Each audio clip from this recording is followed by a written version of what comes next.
एक ऐसी पुस्तक जिसके पढ़ने मात्र से ही नशा त्यागने में असमर्थ व्यक्ति का नशा अपने आप छूट जाएगा। यह पुस्तक पढ़ने से आपके जीवन के दुख दर्द खत्म हो जाएंगे। सब कहते हैं सबका मालिक एक है। वह सबका मालिक कौन है, कैसा है, कहाँ रहता है, यह जानने के लिए पढ़िए यह पुस्तक जीने की राह।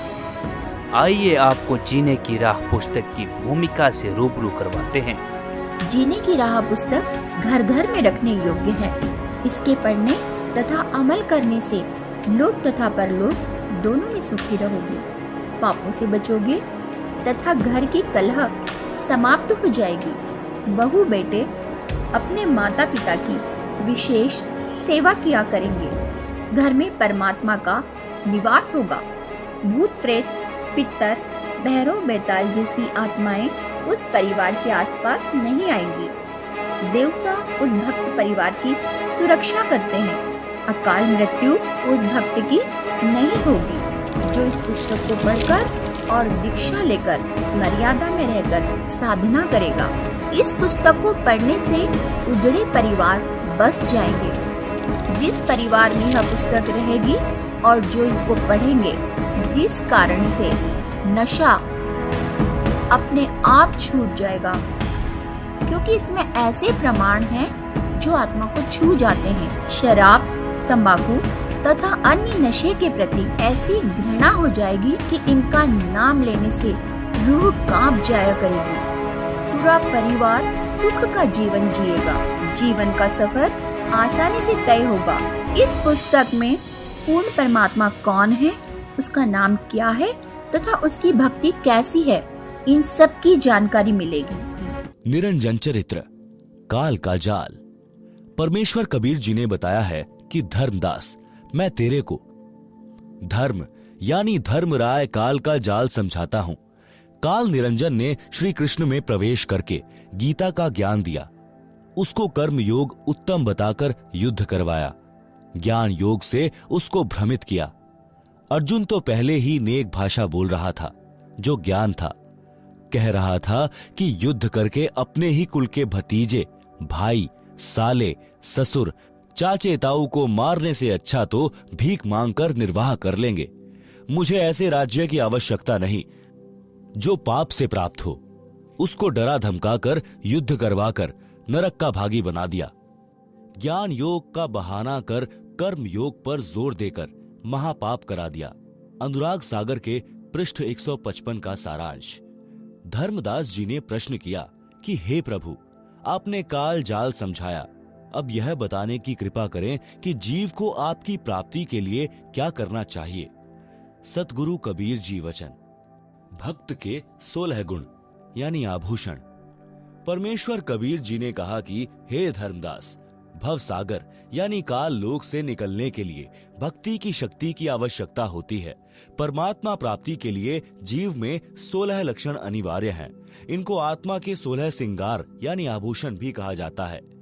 ज्ञान, विवेक, सत्य, संतोष, प्रेम भाव, धीरज, निर्दोषा यानी धोखा रहित, दया, क्षमा, शील, निष्कर्मा, त्याग, बैराग, शांति निज धर्मा, भक्ति कर निज जीव उबारे, मित्र सम सब को चित धारे।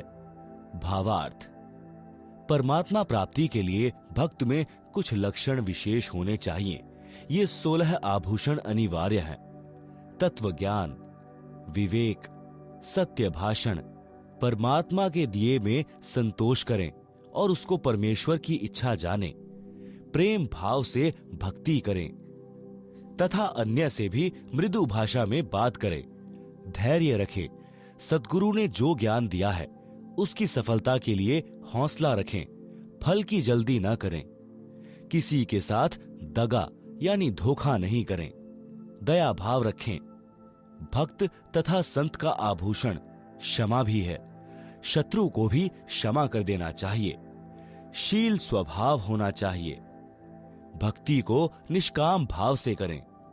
सांसारिक लाभ प्राप्ति के उद्देश्य से नहीं करें। त्याग की भावना बहुत अनिवार्य है। वैराग्य होना चाहिए। संसार को असार तथा अपने जीवन को अस्थायी जानकर परमात्मा के प्रति विशेष लगाव होना मोक्ष में अति आवश्यक है। भक्त का विशेष गुण शांति होती है, यह भी अनिवार्य है। भक्ति करना यानी भक्ति करके अपने जीव का कल्याण कराएं। प्रत्येक व्यक्ति के साथ मित्र के समान व्यवहार करना चाहिए। ये उपरोक्त गुण होने के पश्चात सत्य लोक जाया जाएगा। इनके अतिरिक्त गुरु की सेवा, गुरु पद्धति में विश्वास रखें। परमात्मा की भक्ति और संत समागम करना अनिवार्य है। अनुराग सागर के पृष्ठ 156 तथा पृष्ठ 157 का सारांश। इन पृष्ठों पर भी यही ज्ञान है और विषय विकार त्यागना चाहिए, तब भक्ति सफल होगी। अनुराग सागर के पृष्ठ 158-159 का सारांश। परमेश्वर ने बताया है कि उपदेशी को चाहिए कि 15वें दिन कोई धार्मिक अनुष्ठान यानी पाठ कराना चाहिए। यदि 15 दिन में नहीं करा सकता है तो महीने में अवश्य कराए। निर्धन के लिए कहा है कि यदि कोई रंक हो तो वर्ष में 2 बार कराए या वर्ष में 1 बार अवश्य कराए। यदि वर्ष में नहीं कराएगा तो वह भक्त साकट यानी भक्ति भावहीन कहलावेगा। 1 वर्ष में भी पाठ करवाएं तो उसके जीव को मोक्ष में धोखा नहीं। कबीर नाम श्रद्धा से जपे यानी गर्व के साथ कबीर जी का नाम लें। शर्म नहीं करें कि यह भी कोई परमात्मा का नाम है। ऐसे कहने वालों से डरे नहीं, शर्मावे नहीं और इसके साथ साथ तेरा यानी धर्मदास नाम भी आदर से कहें। भावार्थ है कि आदरणीय धर्मदास के साथ परमात्मा रहे, उनको सत्य लोक लेकर गए, अपना यथार्थ परिचय दिया। धर्मदास जी ने अपने आंखों देखा, कानों परमेश्वर से सुना। आध्यात्मिक ज्ञान कबीर सागर, कबीर बानी, कबीर बीजक, कबीर शब्दावली को लिखकर मानव समाज पर महान उपकार किया है। इसलिए धर्मदास जी की महिमा भी करनी चाहिए। भक्त को चाहिए कि भक्ति साधना तथा मर्यादा का पालन अंतिम श्वास तक करे।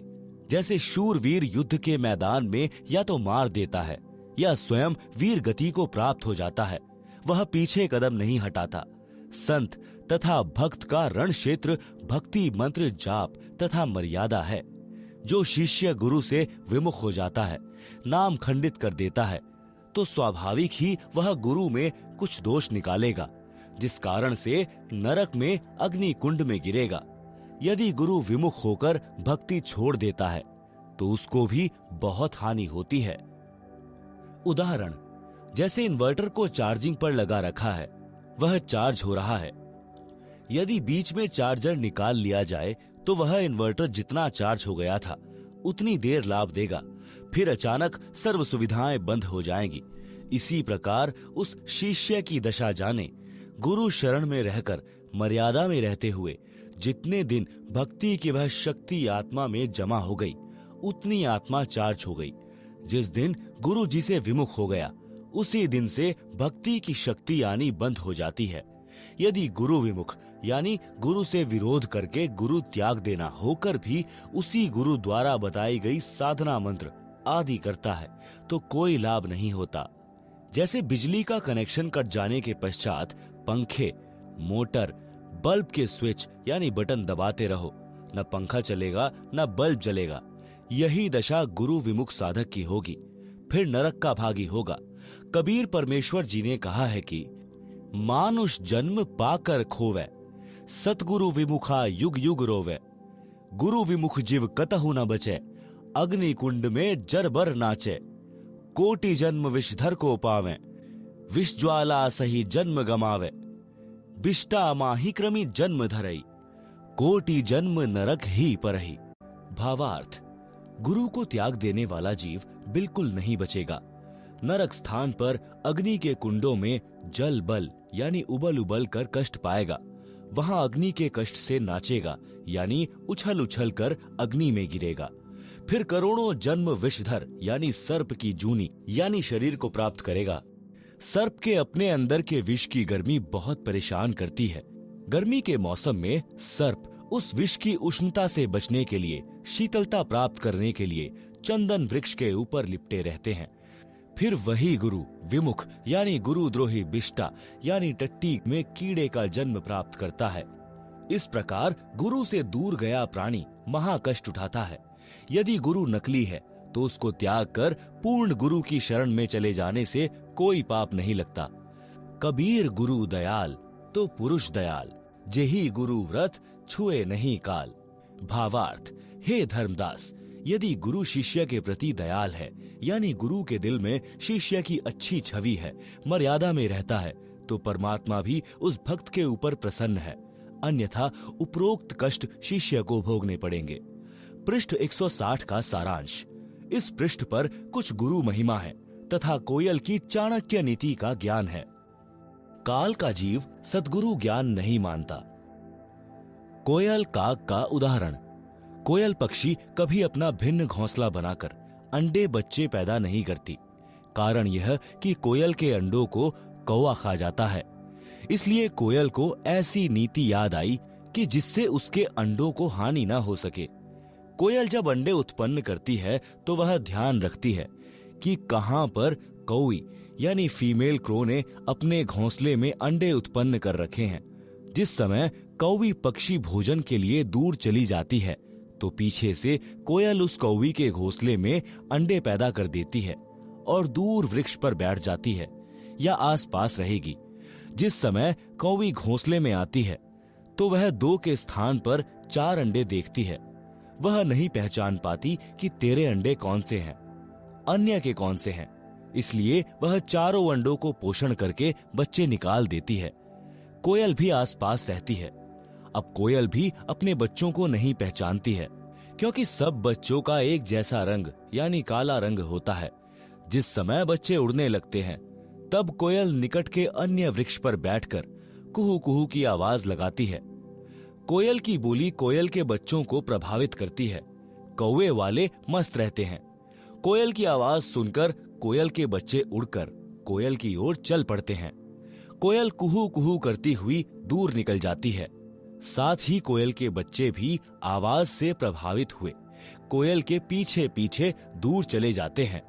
कौवी विचार करती है कि ये तो गए सो गए, जो घोंसले में हैं उनको संभालती हूँ कि कहीं कोई पक्षी हानि न कर दे।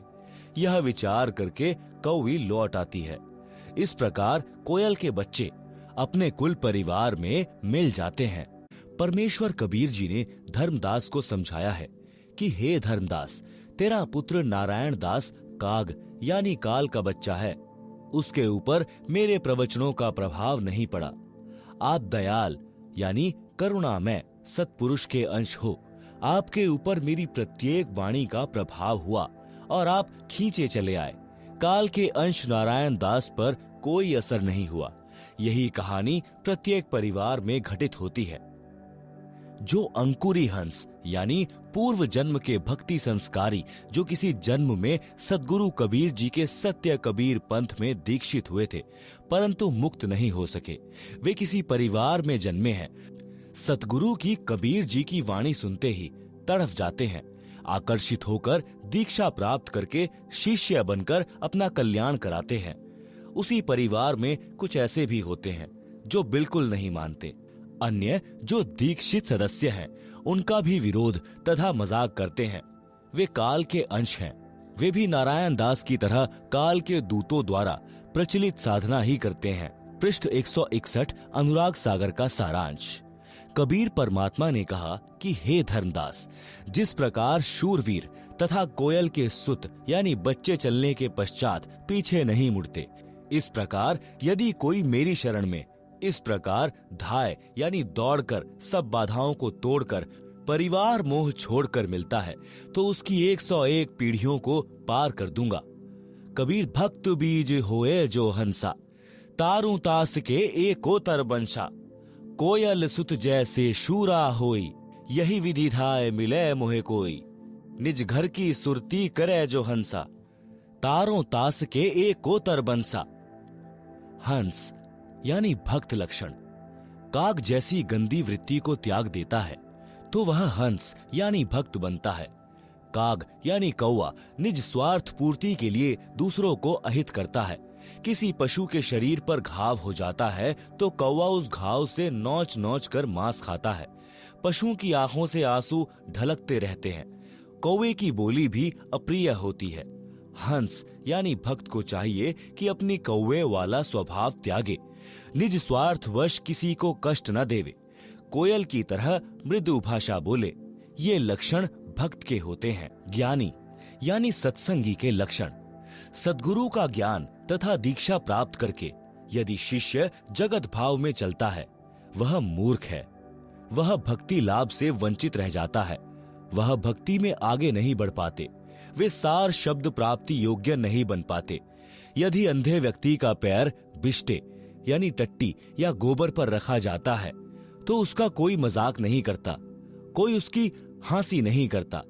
यदि आंखों वाला यानी भक्त कुठौर यानी गलत स्थान पर जाता है, जैसे पर नारी गमन, चोरी करना, मर्यादा तोड़ना, वर्जित वस्तु तथा साधना का प्रयोग करना कुठौर कहा है, तो निंदा का पात्र होता है। अनुराग सागर के पृष्ठ 162 तथा 163 का सारांश। भक्त परमार्थी होना चाहिए। जैसे गाय स्वयं तो जंगल में खेतों में घास खाकर आती है, स्वयं जल पीती है, मानव को अमृत दूध पिलाती है, उसके दूध से घी बनता है। गाय सुत यानी गाय का बच्चा हल में जोता जाता है, इंसान का पोषण करता है। गाय का गोबर भी मनुष्य के काम आता है। मृत्यु उपरांत गाय के शरीर के चमड़े से जूती बनती है, जो मानव के पैरों को कांटों कंकरों से रक्षा करती है। मानव जन्म प्राप्त प्राणी परमार्थ ना करके भक्ति से वंचित रहकर पाप करने में अनमोल जीवन नष्ट कर जाता है। मांसाहारी नर राक्षस की तरह गाय को मारकर उसके मांस को खा जाता है, महापाप का भागी बनता है। इस संबंध की परमेश्वर कबीर जी की निम्न वाणी पढ़ें। परमार्थी गौ का दृष्टांत। गौ को जानू परमार्थ खानी, गौ चाल गुण परखहु ज्ञानी। आपन चरे तृण उधाना, अचवे जल दे शीर निदाना। तासु शीर घृत देव अघाई, गौ सुत नर के पोषक आही। विष्ठा तासु काज नर आवे, नर अध कर्मी जन्म गमावे। टीका पुरे तब गौतन नासा, नर राक्षस गोतन लेत ग्रासा। चाम तासु तन अति सुखदाई, एतिक गुण इक गोतन भाई। परमार्थी संत लक्षण। गौ सम संत गहे यह बानी, तो नहीं काल करे जिवहानी। नरतन लहियस बुद्धि होई, सतगुरु मिले अमर है सोई। सुनी धर्मनी परमारथ बानी, परमारथ ते होए न हानि। पद परमारथ संत अधारा, गुरु सम लेई सो उतरे पारा। सत्य शब्द को परिचय पावे, परमारथ पद लोक सिधावे। सेवा करे विसारे आपा, आपा थाप अधिक संतापा। यह नर अष्टातुर बुद्धि माना, गुण शुभ कर्म कहे हम ठाना। ऊंचा कर्म अपने सिर लीना, अवगुण कर्म पर सिर दीन्हा। तात होए शुभ कर्म विनाशा, धर्मदास पद गहो विश्वासा। आशा एक नाम की राखे, निज शुभ कर्म प्रगट नहीं भाके। गुरु पद रहे सदा लौलीना, जैसे जलहीन विसरत मीना। गुरु के शब्द सदा लौलावे, सत्य नाम निष्दिन गुण गावे। जैसे जलहीन विसरे मीना, ऐसे शब्द गहे पर वीना। पुरुष नाम को अस पर भाऊं, हंसा बहुरी न जगमह आऊं। निश्चय जाए पुरुष के पासा, कूर्म कला पर खहूं धर्मदासा। भावार्थ।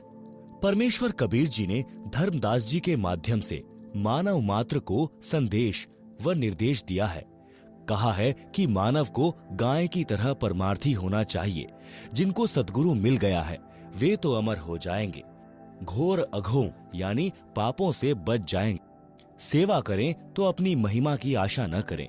यदि अपने आप को थाप यानी मान बढ़ाई के लिए अपने आप को महिमावान मान लेगा तो उसको अधिक कष्ट होगा। शुभ कर्म नष्ट हो जाएंगे। उपदेशी केवल एक नाम की आशा रखें। मान बढ़ाई की चाह हृदय से त्याग दें। अपने शुभ कर्म यानी दान या अन्य सेवा किसी के सामने न बताएं। गुरु जी के पद यानी चरण यानी गुरु की शरण में ऐसे रहें जैसे जल में मीन रहती है। मछली एक पल भी पानी के बिना नहीं रह सकती। तुरंत मर जाती है। ऐसे गुरु की शरण को महत्व देवें। गुरु जी द्वारा दिए शब्द यानी जाप मंत्र यानी सतगुरु शब्द जो सत्य नाम है यानी वास्तविक भक्ति मंत्र में सदा लीन रहें।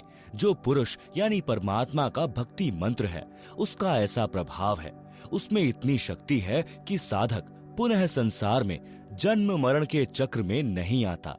वह वहां चला जाता है जो सनातन परम धाम, जहां परम शांति है, जहां जाने के पश्चात साधक कभी लौटकर संसार में नहीं आता। यही प्रमाण श्रीमद् भगवद गीता अध्याय 18 श्लोक 62 में है। गीता ज्ञान दाता ने कहा है कि हे अर्जुन, तू सर्व भाव से उस परमेश्वर की शरण में जा। उस परमेश्वर की कृपा से ही तू परम शांति को तथा सनातन परम धाम यानी शाश्वतम स्थानम को प्राप्त होगा। अध्याय 18 श्लोक 62। गीता अध्याय 15 श्लोक 4 में गीता ज्ञान दाता ने कहा है कि तत्व ज्ञान प्राप्ति के पश्चात परमेश्वर के उस परम पद की खोज करनी चाहिए जहां जाने के पश्चात साधक लौटकर कभी संसार में नहीं आता। जिस परमेश्वर ने संसार रूपी वृक्ष की रचना की है उसी की भक्ति करो। अध्याय 15 श्लोक 4। गीता ज्ञान दाता ने अपनी नाशवान अर्थात जन्म मरण की स्थिति गीता अध्याय 2 श्लोक 12, अध्याय 4 श्लोक 5-9 में तथा अध्याय 10 श्लोक 2 में स्पष्ट है कि हे अर्जुन, तेरे और मेरे बहुत जन्म हो चुके हैं, तू नहीं जानता, मैं जानता हूँ। पाठक जनों, गीता से स्पष्ट हुआ कि गीता ज्ञान दाता यानी काल ब्रह्म है जो श्री कृष्ण जी के शरीर में प्रवेश करके बोल रहा था, नाशवान है, जन्म मरण के चक्र में है, तो उसके उपासक की भी यही स्थिति होती है। इसलिए गीता अध्याय 18 श्लोक 62 तथा अध्याय 15 श्लोक 4 में वर्णित लाभ प्राप्त नहीं हो सकता। दूसरी बात यह सिद्ध होती है कि गीता ज्ञान दाता से कोई अन्य समर्थ तथा सर्व लाभदायक परमेश्वर है जिसकी शरण में जाने के लिए गीता ज्ञान दाता यानी काल ब्रह्म ने कहा है। वह परमेश्वर कबीर बंदी छोड़ जी है। उन्होंने अपनी महिमा स्वयं ही कही है जो आप जी कबीर सागर में पढ़ रहे हैं। परमेश्वर ने अनुराग सागर पृष्ठ 13 पर कहा कि सत्य पुरुष द्वारा रची सृष्टि के विषय में बताई कथा का साक्षी किसको बनाऊं, क्योंकि सबकी उत्पत्ति बाद में हुई है, पहले अकेले सत्पुरुष थे। यहाँ पर विवेक करने की बात यह है कि कबीर जी को ज्ञान कहाँ से हुआ, जब सृष्टि रचना के समय कोई नहीं था। इससे स्वसिद्ध है कि ये स्वयं पूर्ण परमात्मा सृष्टि के सृजनहार हैं। जिन महान आत्माओं को परमेश्वर कबीर जी मिले हैं उन्होंने भी यही साक्ष्य दिया है कि अनंत कोटि ब्रह्मांड का एक रति नहीं भार, सतगुरु पुरुष कबीर है कुल के सिरजनहार। भावार्थ इस वाणी से ही स्पष्ट है। कूर्म कला परखो धर्मदासा का भावार्थ है कि जैसे कूर्म यानी कछुआ आपत्ति के समय अपने मुख तथा पैरों को अपने अंदर छुपाकर निष्क्रिय हो जाता है, आपत्ति टलने के तुरंत पश्चात अपने मार्ग पर चल देता है, इसी प्रकार भक्त को चाहिए कि यदि सांसारिक व्यक्ति आपके भक्ति मार्ग में बाधा उत्पन्न करे तो उसको उलटकर जवाब न देकर अपनी भक्ति को छुपाकर सुरक्षित रखें। सामान्य स्थिति होते ही फिर उसी गति से साधना करें। इस प्रकार करने से निश्चय जाए पुरुष के पासा, वह साधक परमात्मा के पास अवश्य चला जाएगा। अनुराग सागर पृष्ठ 163 281 पर। सोरठा हंस तहां सुख बिल सही, आनंद धाम अमोल, पुरुष तनु छवि निरखही, हंस करें किलोल। भावार्थ उपरोक्त ज्ञान के आधार से साधना करके साधक अमर धाम में चला जाता है, वहां पर आनंद भोगता है। वह सतलोक बेशकीमती है, वहां पर सतपुरुष के शरीर की शोभा देखकर आनंद मनाते हैं। दीक्षा लेकर नाम का स्मरण करना अनिवार्य है। अध्याय बीर सिंह बोध पृष्ठ 123 पर। राजा बीर सिंह की एक छोटी रानी सुंदर देई थी। उसने भी परमेश्वर कबीर जी से दीक्षा ले रखी थी। उसने सत्संग बहुत सुने थे, विश्वास कम था, नाम की कमाई यानी साधना नहीं करती थी। जब रानी का अंतिम समय आया तो यम के दूत राजभवन में प्रवेश कर गए। फिर यमदूत रानी के शरीर में प्रवेश कर गए और अंतिम श्वास का इंतजार करने लगे। उसी समय रानी सुंदर देई के शरीर में बेचैनी हो गई। यमदूत दिखाई देने लगे। राजा ने रानी से पूछा कि क्या बात है। रानी ने कहा कि मुझे राजपाट, महल, आभूषण कुछ भी अच्छा नहीं लग रहा है। रानी ने कहा कि साधु भक्तों को बुलाकर परमात्मा की चर्चा कराओ। साधु तथा भक्त आकर परमात्मा की चर्चा तथा भक्ति करने लगे। उससे कोई लाभ नहीं हुआ। रानी के शरीर में कष्ट और बढ़ गया। अर्ध अर्ध यानी आधा श्वास चलने लगा। श्वास खींच खींच कर आने जाने लगा। हृदय कमल को त्याग कर जीव भयभीत होकर त्रिकुटी की ओर भागा। यमदूतों ने चारों ओर से घेर लिया। चारों यमदूतों ने जीव को घेर कर कहा कि आप चलो, हरि यानी प्रभु ने तुम्हें बुलाया है। तब रानी के जीव को सत्संग वचन याद आए। उसने यमदूतों से कहा कि हे बटपार, हे जालिमों, तुम यहाँ कैसे आ गए? हमारा सतगुरु हमारा मालिक है, आप हमें नहीं ले जा सकते। मेरे सतगुरु धनी यानी मालिक ने मुझे नाम दिया है। मेरे गुरुजी आएंगे तो मैं जाऊंगी। यह बात सुनकर यम के दूत बोले कि यदि आपका कोई खसम यानी धनी है तो उसको बुलाओ, नहीं तो हमारे साथ परमात्मा के दरबार में चलो। जीव ने कहा कि धरनी आकाश से नगर नियारा, तहां निवाजै धनी हमारा। अगम शब्द जब भाखे नाऊं, तब यम जीव के निकट नहीं आऊं। भावार्थ, पहले तो रानी को विश्वास नहीं हो रहा था कि जो सद्गुरु जी सत्संग में ज्ञान सुना रहे हैं वह सत्य है।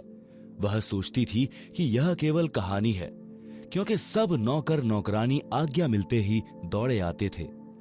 मन मर्जी का खाना खाती थी, सुंदर वस्त्र आभूषण पहनती थी। उसने सोचा था कि ऐसे ही आनंद बना रहेगा। यह तो पूर्व जन्म की बैटरी चार्ज थी। वर्तमान में चार्जर मिला यानी नाम मिला तो चालू नहीं किया यानी साधना नहीं की। जब बैटरी की चार्जिंग समाप्त हो जाती है, बैटरी डाउन हो जाती है, तो सर्व सुविधाएं बंद हो जाती हैं। फिर न पंखा चलता है न बल्ब जगता है। बटन दबाते रहो, कोई क्रिया नहीं होती। इसी प्रकार जीव का पूर्व जन्म की भक्ति का धन यानी चार्जिंग समाप्त हो जाती है तो सर्व सुविधाएं छीन ली जाती हैं। जीव को नरक में डाल दिया जाता है। तब उसको अक्ल आती है। उस समय वक्त हाथ से निकल चुका होता है। केवल पश्चाताप और रोना शेष रह जाता है। रानी सुंदर देई ने सत्संग सुन रखा था। पूर्ण सद्गुरु से दीक्षा ले रखी थी। नाम की कमाई नहीं की थी। वह गुरु द्रोही नहीं हुई थी। गुरु निंदा नहीं करती थी। रानी ने सद्गुरु को याद किया कि हे सद्गुरु, हे मेरे धनी, मेरे को यमदूतों ने घेर रखा है। मुझ दासी को छुड़ावो। मैंने आपकी दीक्षा ले रखी है। आज मुझे पता चला कि ऐसी आपत्ति में न पति, न पत्नी, न बेटा बेटी, भाई बहन, राजा प्रजा कोई सहायक नहीं होता। रानी के जीव ने हृदय से सद्गुरु को पुकारा। तुरंत सद्गुरु कबीर जी वहां उपस्थित हुए। रानी ने दौड़कर सद्गुरु देव जी के चरण लिए।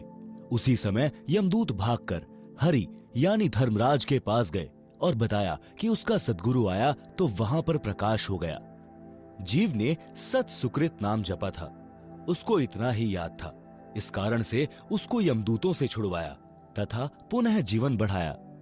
तब रानी ने दिल से भक्ति की। फिर सद्गुरु कबीर जी ने पुनः सतनाम सार नाम दिया। उसकी कमाई की। संसार असार दिखाई देने लगा। राज, धन, परिवार पराया दिखाई दे रहा था। जाने का समय निकट लग रहा था। इस कारण से रानी ने तन मन धन सतगुरु चरणों में समर्पित करके भक्ति की तो सत्यलोक में गई। वहां परमेश्वर यानी सत्य पुरुष ने रानी के जीव के सामने अपने ही दूसरे रूप सतगुरु से प्रश्न किया कि हे कड़िहार यानी तारणहार, मेरे जीव को यमदूतों ने कैसे रोक लिया? सतगुरु रूप में कबीर जी ने कहा कि हे परमेश्वर, इसने दीक्षा लेकर भक्ति नहीं की। इस कारण से इसको यमदूतों ने घेर लिया था। मैंने छुड़वाया। परमेश्वर कबीर जी ने जीव से कहा कि आपने भक्ति क्यों नहीं की? सत्यलोक में कैसे आ गई? आपका ज्ञान सत्य लगा। आपको पुकारा, आपने मेरी रक्षा की। फिर मेरे को वापस जीवन दिया गया। तब मैंने दिलो जान से आपकी भक्ति की। पूर्ण दीक्षा प्राप्त करके आपकी ही कृपा से, गुरु जी के सहयोग से मैं यहाँ आपके चरणों में पहुंच पाई हूँ। सत्यलोक में जाकर भक्त अन्य भक्तों के पास भेज दिया जाता है। सुंदर अमर शरीर मिलता है, बहुत बड़ा आवास महल मिलता है, विमान आंगन में खड़ा है, सिद्धियां आदेश का इंतजार करती हैं, तुरंत विद्युत की तरह सक्रिय होती हैं। जैसे बिजली का बटन यानी स्विच दबाते ही बिजली से चलने वाला यंत्र तुरंत कार्य करने लगता है, ऐसे वहां पर वचन का बटन यानी स्विच है। जो वस्तु चाहिए बोलिए, वस्तु पदार्थ आपके पास उपस्थित होगा। जैसे भोजन खाने की इच्छा होते ही आपके भोजन स्थल पर गतिविधि प्रारंभ हो जाएगी, थाली गिलास रखे जाएंगे। कुछ देर में खाने की इच्छा बनी तो सिद्धि से उठकर रसोई में रखे जाएंगे। मिनट पश्चात इच्छा हुई तो भी उसी समय व्यवस्था हो जाएगी। घूमने की इच्छा हुई तो विमान में गतिविधि महसूस होगी। विमान के निकट जाते ही द्वार खुल जाएगा, विमान स्टार्ट हो जाएगा। जहां जिस द्वीप में जाने की इच्छा होगी, विचार करने पर विमान उसी ओर उड़ चलेगा। इच्छा करते ही ताजे ताजे फल वृक्षों से तोड़कर लाकर आपके समक्ष रख दिए जाएंगे। सत्यलोक की नकल यह काल लोक है। इसी तरह स्त्री पुरुष परिवार हैं।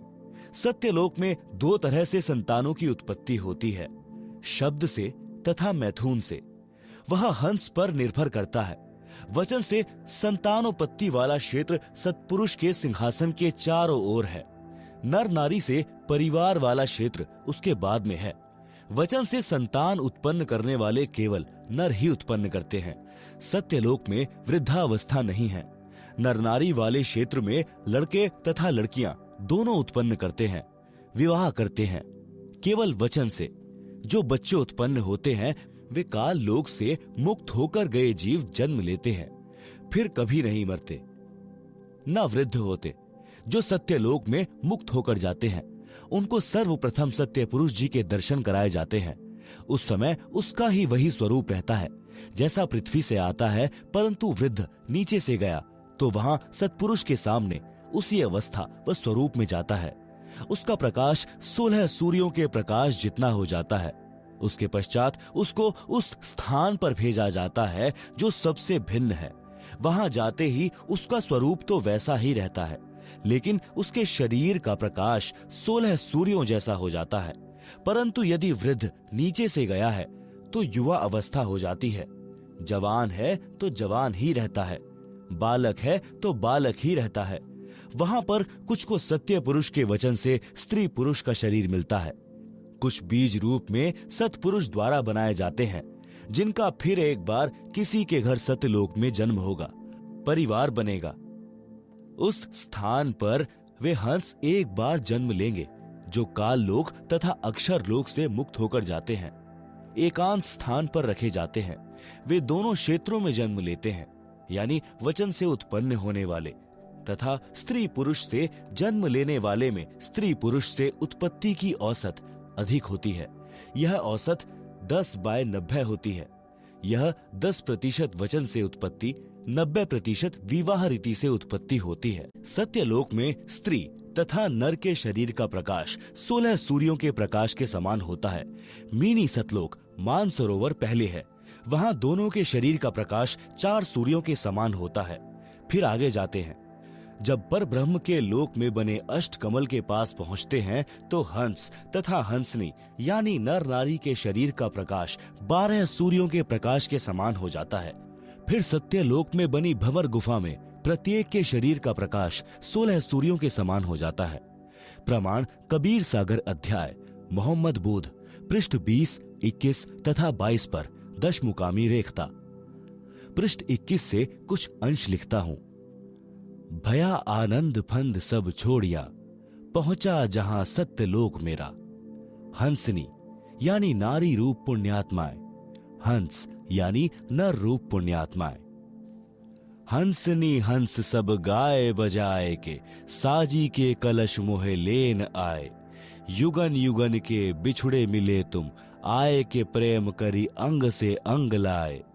पुरुष दर्श जब दीन्हा हंस को, तपत बहु जन्म की तब नशाए। पलिट कर रूप जब एक सा कीन्हा, मानो तब भानु षोडश यानी 16 उगाए। पहूप के दीप पयूष यानी अमृत भोजन करे, शब्द की देह सब हंस पाए। पुष्प का सहरा हंस और हंसनी, सच्चिदानंद सिर छत्र छाए। दीपें बहु दामिनी, दमक बहु भांति की, जहां घन शब्द को घमोड़ लाए। लगे जहां बरसने घन घोर के उठत, तहां शब्द धुनि अति सोहाए। सुन सोहे हंस हंसनी युथ यानी जोड़े झुंड, है एक ही नूर एक रंग रागे। करत विहार यानी सैर, मन भावनी मुक्ति में, कर्म और भ्रम सब दूर भागे। रंक और भूप यानी राजा, कोई परख आवे नहीं, करत कोलाहल बहुत पागे। काम और क्रोध मद लोभ अभिमान सब, छाड़ी पाखंड सत शब्द लागे। पुरुष के बदन यानी शरीर, कौन महिमा कहूं जगत में, उपमा कछु नाही पाई। चंद और सूर यानी सूर्य गण ज्योति लागे नहीं, एक ही नख यानी नाखून प्रकाश भाई। परवाना जिन नाद वंश का पाइया, पहुंचिया पुरुष के लोक जाई। कह कबीर यही भांति सो पाई हो, सत्य पुरुष की राह सो प्रगट गाई। भावार्थ, इस अमृतवाणी में स्पष्ट है कि परमेश्वर कबीर जी सद्गुरु रूप में पृथ्वी से धर्मदास जी को लेकर सतलोक को चले तो रास्ते में 9 स्थान आए, जैसे नासूत, मलकूत, यह फारसी में शब्द है। इन 7 आसमानों के पार अचिंत विष्णु लोक आदि के पार जब सतलोक में पहुंचा तो धर्मदास जी कह रहे हैं कि मेरे को सत्कार के साथ लेने को सत्यलोक के हंस यानी नर, हंसनी यानी नारी, गाते नाचते ढोल आदि साज बाज बजाते हुए स्त्रियां सिर के ऊपर कलश रखकर लेने आए।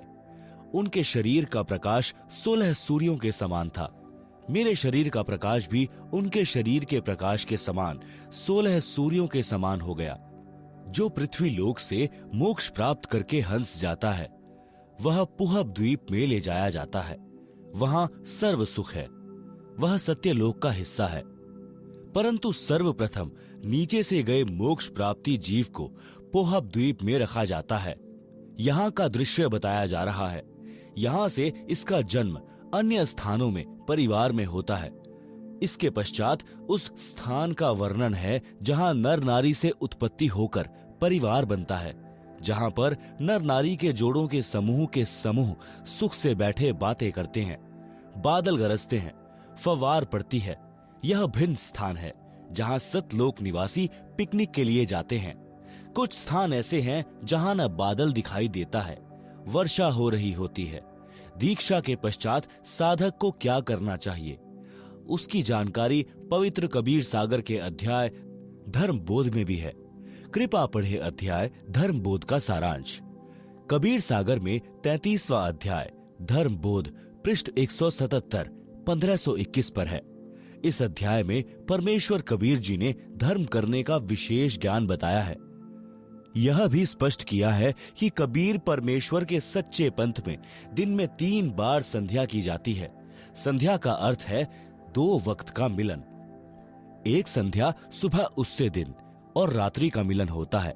रात्रि विदा होती है, दिन का शुभारंभ होता है। दूसरी संध्या दिन के 12 बजे होती है। उस समय चढ़ते दिन का दोपहर पूरा होता है, ढलते दिन की शुरुआत होती है। यह मध्य दिन की संध्या है। तीसरी संध्या शाम के समय होती है। उस समय दिन और रात्रि का मिलन होता है। वैसे आम जन शाम को संध्या करते हैं। संध्या का अर्थ परमात्मा की स्तुति करना भी होता है।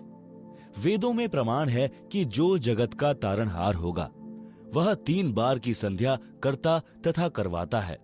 सुबह और शाम पूर्ण परमात्मा की स्तुति, आरती तथा मध्य दिन में विश्व के सब देवताओं की स्तुति करने को कहता है। प्रमाण ऋग्वेद मंडल नंबर 8 सूक्त 1 मंत्र 29 में तथा यजुर्वेद अध्याय 19 मंत्र 26 में है। कबीर सागर में धर्म बोध अध्याय में पृष्ठ 177 पर भी यही प्रमाण है। सांझ सकार मध्या संध्या तीनों काल, धर्म कर्म तत्पर सदा, की जय सुरति संभाल। भावार्थ, भक्त जनों को चाहिए कि तीनों काल यानी समय की संध्या करें।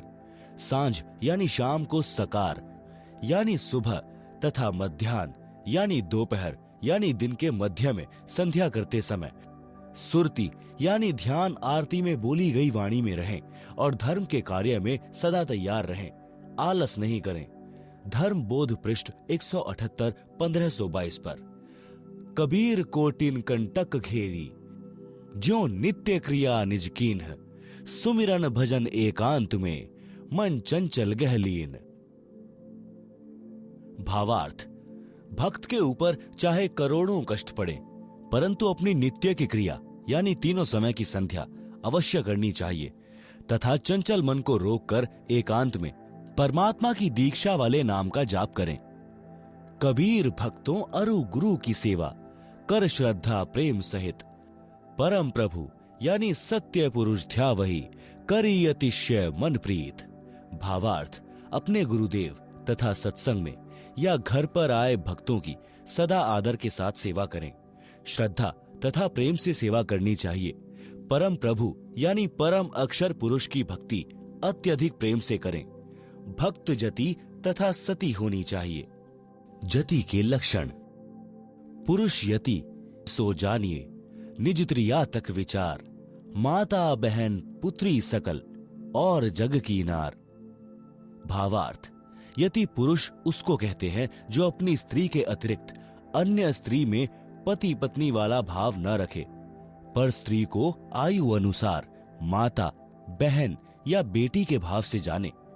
सती स्त्री के लक्षण, स्त्री सो जो पतिव्रत धर्म धरे, निज पति सेवत जोए, अन्य पुरुष सब जगत में पिता भ्रात सुत होए, अपने पति की आज्ञा में रहे, निज तन मन से लाग, पिया विपरीत ना कछु करे, तात्रिया को बड़ भाग।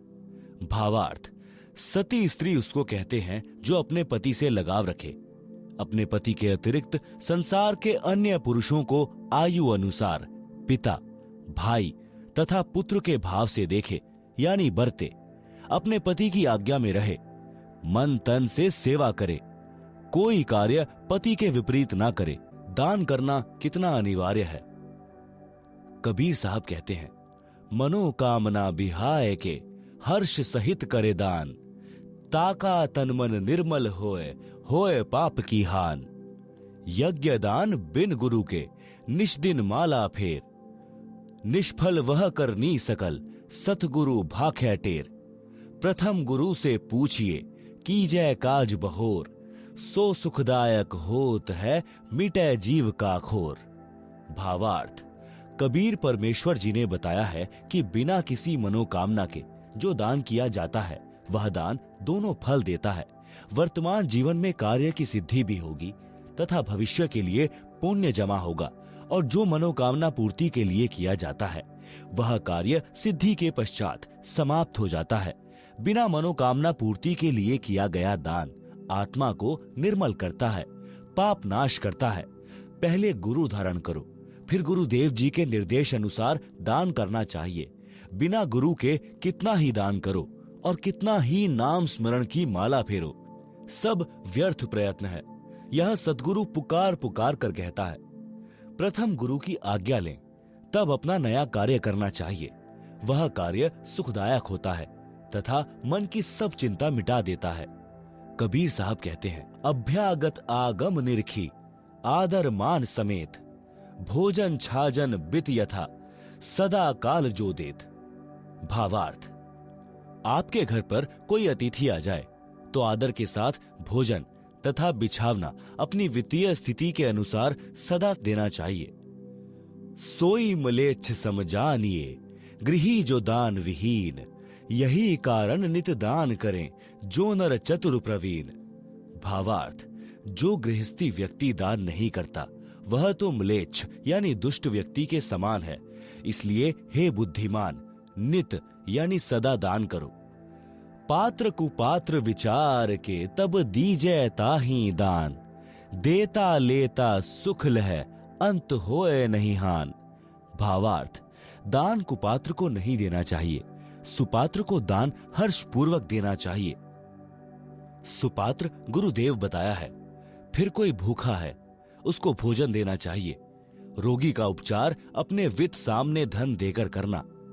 बाढ़ पीड़ितों, भूकंप पीड़ितों को समूह बनाकर भोजन, कपड़े अपने हाथों देना सुपात्र को दिया दान कहा है। इसमें कोई हानि नहीं होती। धर्म बोध पृष्ठ 179 का सारांश। कबीर साहब कहते हैं, फल कारण सेवा करें, निष्दिन याचै राम। कह कबीर सेवा नहीं, जो चाहे चौगुने दाम। भावार्थ, जो किसी कार्य की सिद्धि के लिए सेवा यानी पूजा करता है, दिन रात परमात्मा से मांगता रहता है, परमेश्वर कबीर जी ने कहा है कि वह सेवा नहीं, जो 4 गुना धन सेवा के बदले इच्छा करता है। कबीर साहब कहते हैं, सज्जन सगे कुटुंब हितु, जो कोई द्वारे आओ। कबहु निरादर न कीजिए, राखे सबका भाव। भावार्थ, भद्र पुरुषों, सगे यानी रिश्तेदारों, कुटुंब यानी परिवारजनों तथा हितु यानी आपके हितैषियों का आपके द्वार पर आना हो तो कभी अनादर नहीं करना चाहिए, सबका भाव रखना चाहिए। कबीर साहब कहते हैं, कोड़ी कोड़ी जोड़कर कीने लाख करोड़, पैसा एक न संग चले, केते दाम बटोर। भावार्थ, दान धन पर पैसा खर्च किया नहीं, लाखों करोड़ों रुपए जमा कर लिए, संसार छोड़कर जाते समय एक पैसा भी साथ नहीं चलेगा, चाहे कितना ही धन संग्रह कर लो। जो धन हरि के हेत, धर्म राह नहीं लगात। सो धन चोर लबार गह, धर छाती पर लात। भावार्थ, जो धन परमात्मा के निमित्त खर्च नहीं होता, कभी धर्म कर्म में नहीं लगता, उसके धन को डाकू, चोर, लुटेरे छाती ऊपर लात धरकर यानी डरा धमकाकर छीन ले जाते हैं। सत का सौदा जो करे, दंभ छल छिद्र त्यागे। अपने भाग का धन लहे, पर धन विष सम लागे। भावार्थ, अपने जीवन में परमात्मा से डरकर सत्य के आधार से सर्व कर्म करने चाहिए। जो अपने भाग्य में धन लिखा है उसी में संतोष करना चाहिए, पर धन को विष के समान समझें। भूखा जहीं घर ते फिरे, ताको लागे पाप। भूखो भोजन जो देत हैं, कटे कोटि संताप। भावार्थ, जिस घर से कोई भूखा लौट जाता है उसको पाप लगता है। भूखों को भोजन देने वालों के करोड़ों विघ्न टल जाते हैं। प्रथम संत को जिमाइए, पीछे भोजन भोग। ऐसे पाप को टालिए, कटे नित्य का रोग। भावार्थ, यदि आपके घर पर कोई संत यानी भक्त आ जाए तो पहले उसको भोजन कराना चाहिए, पीछे आप भोजन खाना चाहिए। इस प्रकार अपने सिर पर नित्य आने वाले पाप के कारण कष्ट को टालना चाहिए। धर्म बोध पृष्ठ 180 का सारांश। कबीर साहब कहते हैं, यद्यपि उत्तम कर्म करी, रह रहित अभिमान। साधु दे की सिर नावते, करते आदर मान। भावार्थ, अभिमान त्याग कर श्रेष्ठ कर्म करने चाहिए। संत भक्त को आता देखकर शीश झुकाकर प्रणाम तथा सम्मान करना चाहिए। कबीर साहब कहते हैं, बार बार निज श्रवण ते, सुने जो धर्म पुराण। कोमल चित उदार नित, हिंसा रहित बखान।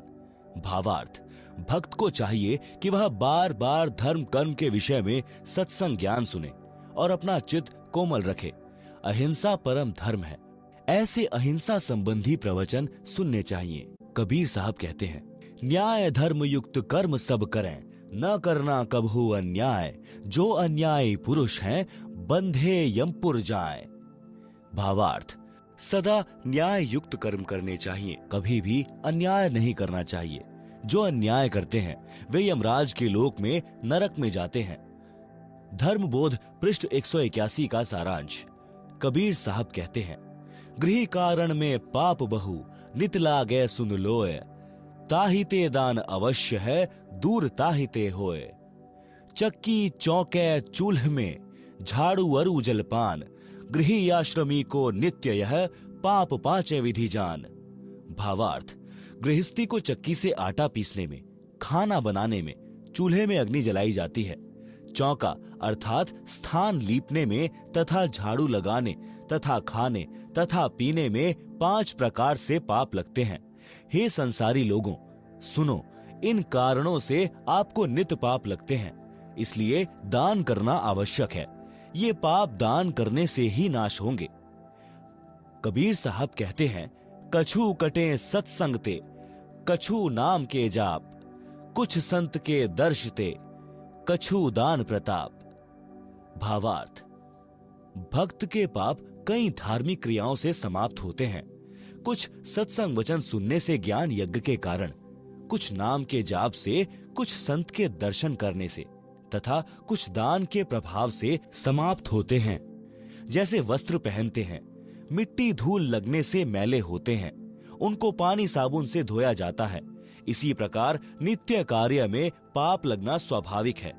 इसी प्रकार वस्त्र की तरह सत्संग वचन, नाम स्मरण, दान व संत दर्शन रूपी साबुन पानी से नित्य धोने से आत्मा निर्मल रहती है, भक्ति में मन लगा रहता है। कबीर साहब कहते हैं, जो धन पाए न धर्म करत, ना ही सद व्यवहार, सो प्रभु के चोर हैं, फिरते मारो मार। भावार्थ, जो धन परमात्मा ने मानव को दिया है, उसमें से जो दान नहीं करते और ना अच्छा आचरण करते हैं, वे परमात्मा के चोर हैं, जो माया जोड़ने की धुन में मारे मारे फिरते हैं। संत गरीब दास जी ने भी कहा है कि जिन हर की चोरी करी और गए राम गुण भूल, ते विधना बागुल किए रहे ऊर्ध मुख झूल। यही प्रमाण गीता अध्याय 3 श्लोक 10 से 13 में कहा है कि जो धर्म कर्म नहीं करते, जो परमात्मा द्वारा दिए धन से दान आदि धर्म कार्य नहीं करते, वे तो चोर हैं। वे तो अपना शरीर पोषण के लिए ही अन्न पकाते हैं, धर्म में नहीं लगाते, वे तो पाप ही खाते हैं। बच्चों को शिक्षा अवश्य दिलानी चाहिए। कबीर साहब कहते हैं, मात पिता सो शत्रु हैं, बाल पढ़ावे नाही, हंसन में बगुला यथा, तथा अनपढ़ सो पंडित माही। भावार्थ, जो माता पिता अपने बच्चों को पढ़ाते नहीं, वे अपने बच्चों के शत्रु हैं। अशिक्षित व्यक्ति शिक्षित व्यक्तियों में ऐसा होता है जैसे हंस पक्षियों में बगुला। यहाँ पढ़ाने का तात्पर्य धार्मिक ज्ञान कराने से है, सत्संग आदि सुनने से है। यदि किसी व्यक्ति को आध्यात्मिक ज्ञान नहीं है तो वह शुभ अशुभ कर्मों को नहीं जान पाता, जिस कारण से वह पाप करता रहता है। जो सत्संग सुनते हैं उनको संपूर्ण कर्मों का तथा अध्यात्म का ज्ञान हो जाता है। वह कभी पाप नहीं करता। वह हंस पक्षी जैसा है जो सरोवर से केवल मोती खाता है, जीव जंतु मछली आदि आदि नहीं खाता। इसके विपरीत अध्यात्म ज्ञानहीन व्यक्ति बुगले पक्षी जैसे स्वभाव का होता है। बुगला पक्षी मछली, कीड़े मकोड़े आदि आदि जल के जंतु खाता है। शरीर से दोनों हंस पक्षी तथा बगुला पक्षी एक जैसे आकार तथा सफेद रंग के होते हैं। उनको देखकर नहीं पहचाना जा सकता, उनके कर्मों से पता चलता है। इसी प्रकार तत्व ज्ञान युक्त व्यक्ति शुभ कर्मों से तथा तत्व ज्ञानहीन व्यक्ति अशुभ कर्मों से पहचाना जाता है। कबीर साहब कहते हैं, पहले अपने धर्म को भली भांति सिखलाए, अन्य धर्म की सीख सुनी भटकी बाल बुद्धि जाए। भावार्थ, बच्चों को या परिवार के अन्य सदस्यों को पहले अपने धर्म का ज्ञान पूर्ण रूप से कराना चाहिए। जिनको अपने धर्म यानी धार्मिक क्रियाओं का ज्ञान नहीं, वह बालक जैसी बुद्धि का होता है। वे अन्य धर्म पंथ की शिक्षा सुनकर भटक जाते हैं। जिनको अपने धर्म यानी पंथ का संपूर्ण ज्ञान है, वह भ्रमित नहीं होता। धर्म बोध पृष्ठ 182 का सारांश। कबीर साहब कहते हैं, जो कछु धन का लाभ हो शुद्ध कमाई कीन, ता धन के 10वें अंश को अपने गुरु को दीन। 10वां अंश गुरु को दीजे, अपना जन्म सफल कर लीजिए। भावार्थ, शुद्ध नेक कमाई से जो लाभ होता है उसका 10वां भाग अपने गुरुदेव को दान करना चाहिए। कबीर साहब कहते हैं, जे गुरु निकट निवास करे तो सेवा कर नित्य, जो कछु दूर बसे पल पल ध्यान से हित। भावार्थ, यदि गुरु जी का स्थान आपके निवास के निकट हो तो प्रतिदिन सेवा के लिए जाइए। यदि दूर है तो उनकी याद पल पल करनी चाहिए। इससे साधक का हित होता है, यानी लाभ प्राप्त होता है। कबीर साहब कहते हैं, छठे मास गुरु दर्शन करंते, कबहु न चुको हंस, गुरु दर्श अरु सत्संग, विचार सो उधरे जात है वंश। छठे मास ना करी सके, वर्ष में करो धाय, वर्ष में दर्शन नहीं करें, सो भक्त साकिट ठहराए। जय गुरु पर लोग गमन करे, सीख मानियो शीश, हरदम गुरु को साथ जानी, सुमरो नित जगदीश। गुरु मरामत जानियो, वस्त्र त्यागा स्थूल, सूक्ष्म देही गमन करी, खिला अमर वह फूल। सतलोक में बैठी कर गुरु निरखै तोहे, गुरु तजना और मानिए, अध्यात्म हानि होए। गुरु के शिष्य की जगदीश करे सहाय, नाम जपै अरुदान धर्म में कबहु ना अलसाए। जैसे रवि आकाश से सबके साथ रहाए, उष्णता अरु प्रकाश को दूर ही ते पहुंचाए। ऐसे गुरु जहां बसे सब पर करे रजा, गुरु समीप जानकर सकल विकार करत लजा। भावार्थ, गुरु जी के दर्शन छठे महीने अवश्य करें। सत्संग और गुरु दर्शन से पूरा वंश मुक्त हो जाता है। यदि छठे मास दर्शन नहीं कर सकता तो वर्ष में बेसब्रा होकर यानी अति उत्साह के साथ दर्शन करने जाएं। यदि एक वर्ष में गुरु दर्शन नहीं करता है तो वह शिष्य भक्तिहीन माना जाता है। यदि गुरुजी सतलोक चले गए तो उनकी शिक्षा को आधार मानकर अपना धर्म कर्म करते रहिए। अपने गुरुदेव को पल पल अपने साथ समझकर परमेश्वर का भजन करो। जो गुरुजी ने दीक्षा मंत्र दिए हैं उनका जाप करते रहो। गुरुजी को मरा नहीं समझें। यह तो स्थूल शरीर त्यागा है। जैसे वस्त्र उतार दिए जाते हैं, शरीर तो सुरक्षित रहता है, इसी प्रकार स्थूल शरीर रूपी वस्त्र त्यागा है। नूरी शरीर से सतलोक चले गए हैं, वहां पर अमरत्व प्राप्त कर लिया है। आपका इंतजार कर रहे हैं। आप जी को भी तो जाना है। बिना मरे यानी स्थूल शरीर त्यागे सतलोक जाया नहीं जा सकता। यह तो शिष्यों को भी त्यागना है। फिर गुरुजी के शरीर त्यागने का शोक न करके उनके द्वारा बताई गई साधना करें तथा मर्यादा का पालन करते हुए अपना जीवन सफल बनाएं। गुरुदेव सतलोक में बैठकर आपको देख रहा होता है। गुरुजी के संसार छोड़कर जाने के पश्चात अन्य को गुरु रूप में नहीं देखना, नहीं तो भक्ति की हानि हो जाएगी। गुरुजी के उपदेशी शिष्य की परमेश्वर सहायता करता है। शिष्य को गुरुजी के बताए नाम, जाप तथा दान धर्म करने में कभी आलस नहीं करना चाहिए। जैसे सूर्य दूर आकाश से सबको उष्णता तथा प्रकाश प्रदान करता है, सबको अपने साथ दिखाई देता है, इसी प्रकार गुरुजी कहीं पर भी बैठा है, वहीं से अपने भक्तों पर कृपा करता है। गुरुजी को समीप तथा दृष्टा जानकर सब विषय विकारों को करने में शर्म करके परहेज करें।